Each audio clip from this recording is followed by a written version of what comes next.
How's it going, ladies and gentlemen? Welcome to the show. Laughing here, and today I'm going to talk about the EA gate because EA done messed up again, but not in the way that you're probably thinking. But before I get started, please hit that like button and subscribe to the channel and hit that teeny weeny bell. It really helps the channel grow, and I would much appreciate it. Getting right into the story. So EA gate started trending when FIFA players actually uncovered a plot of EA developers selling directly FIFA Ultimate cards to players for a ridiculous, and I do mean a ridiculous amount of cash, upwards of $2,500 for digital cards. Before I get into the juice of the details, I want to read one quote for you that we're going to kind of loop around, because this quote has been really kind of going back and forth in my mind as I'm kind of, reading what's going on. And I think it'll give some good context of kind of my overall point to what's going on. So this quote from Dexerto.com: in court cases, EA even claimed in-game items could never be sold for real money. The only system to buy things in FIFA 21 and previous games has been to purchase FIFA points, buy some packs, and try your luck at packing a good player. So keep that in mind as we're kind of going through everything. EA saying that, hey, you can't cash this out. Basically, in court, they were trying to defend themselves from, I believe, the UK and Belgium, potentially even the Netherlands government, from banning them in their countries for loot boxes. So basically, their whole thing is, it ain't gambling if you can't cash out. And of course, these things will actually have a monetary value, right? Well, let's get into it. This is actually from Eurogamer.net.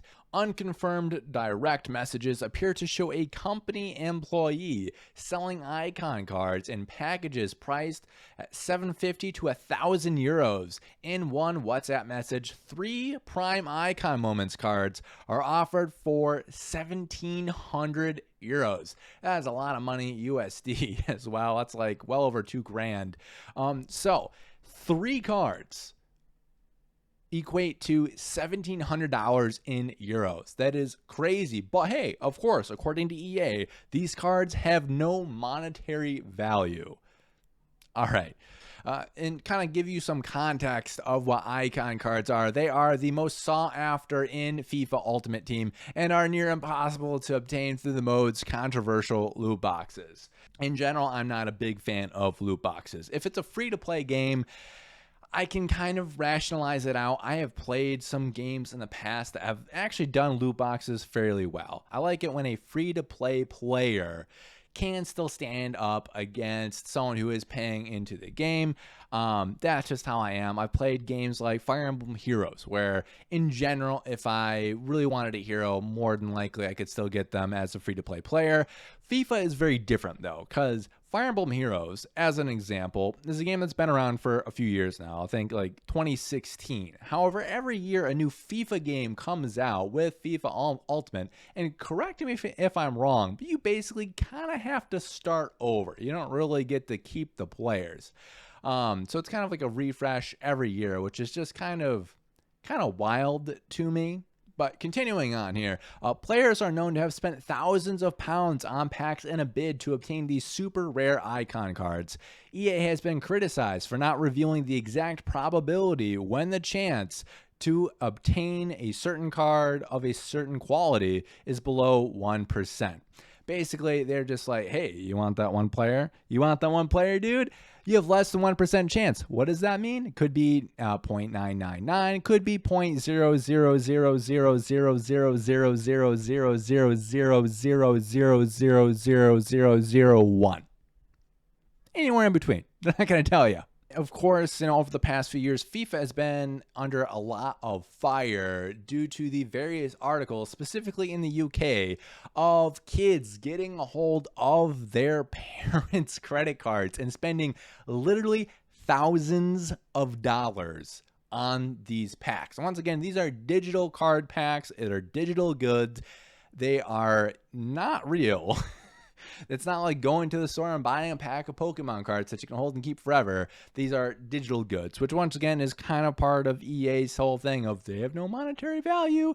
But I don't know. I think that I think that can be disputed at this point. So we actually have a lot of different screenshots of someone's allegedly from EA. It's not been confirmed yet. EA has launched an investigation into what is going on. Basically, someone at the very least who has access to these systems in EA at the very least, selling these digital cards to people for a lofty price. So thinking back to that original quote of EA saying that, hey, basically it's not gambling because these cards have no monetary value, I feel like that can no longer stand in court. Now, there have been third-party websites where you've been able to trade cards and what have you that EA's really cracked down on to maintain the facade, if you will, that these cards have no monetary value. However, someone close enough to their systems to send cards to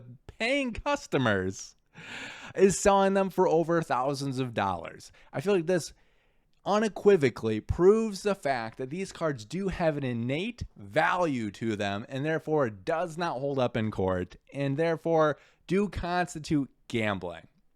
So I will admit I am much harder on EA and specifically FIFA on the whole loot box thing, because I feel like they are the most egregious form of that is widespread. I find it extremely predatory, and we have seen studies come out specifically, once again, shout out to the UK, of kids from like ages like 8 to 16 to 18 playing this game, getting addicted to FIFA, which ultimately led them to actual gambling addiction. Correlation does not necessarily mean causation. I understand that.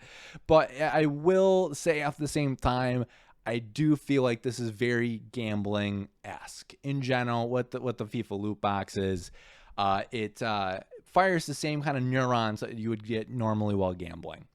So real quick, the official tweet from EA Sports FIFA reads, "We are aware of the allegations currently circulating within our community related to FIFA 21 Ultimate Team items. A thorough investigation is underway, and if we identify improper conduct, we will take swift action. We want to be clear, this type of behavior is unacceptable, mostly because this is kind of showing the fact that these cards actually have value, but they go on, and we in no way condone what is alleged to have happened here. We understand how this creates concern about unfair balance in the game and competition. We will update the community as we get more clarity on the situation." So EA obviously very concerned with this. This makes them look bad. It obviously is ruining the game balance of the game, and also definitely cutting into, I dare say, their profits as well. There is a reason why people are willing to pay these exorbitant amounts of money for these players, is because there's a good chance that if they actually spent the $1,700 in game, that they would not actually get these players. That's how bad the odds are in this. Yeah, I'm not a big fan of FIFA in general. I'm also really not a big fan of EA, and I don't really pretend to like them, to be honest. But yeah, I'm not surprised by this in the least. EA needs to get their stuff together. They need to fix FIFA. They need to make it less gambly and more game. Basically, that's what I hope. I want hopefully a happy ending for the FIFA players. I would like the odds to be a little bit more disclosed at the very least, or, you know, get rid of the predatory monetary system that is in FIFA altogether. But hey, maybe I am just a dreamer. But hey, that's all I have for you tonight. Once again, please hit that like button. Please subscribe to the channel. And down below, what do you think of this whole EA Gate thing? Are you a fan of the Ultimate Team packs, or do you think they need to be regulated, getting rid of altogether, what have you? Leave that down in the comments below. Thank you guys so much for watching. I'll be back with my next video, hopefully with an actual microphone arm instead of just, you know, my arm for the microphone. But hey, once again, thank you for watching and take care.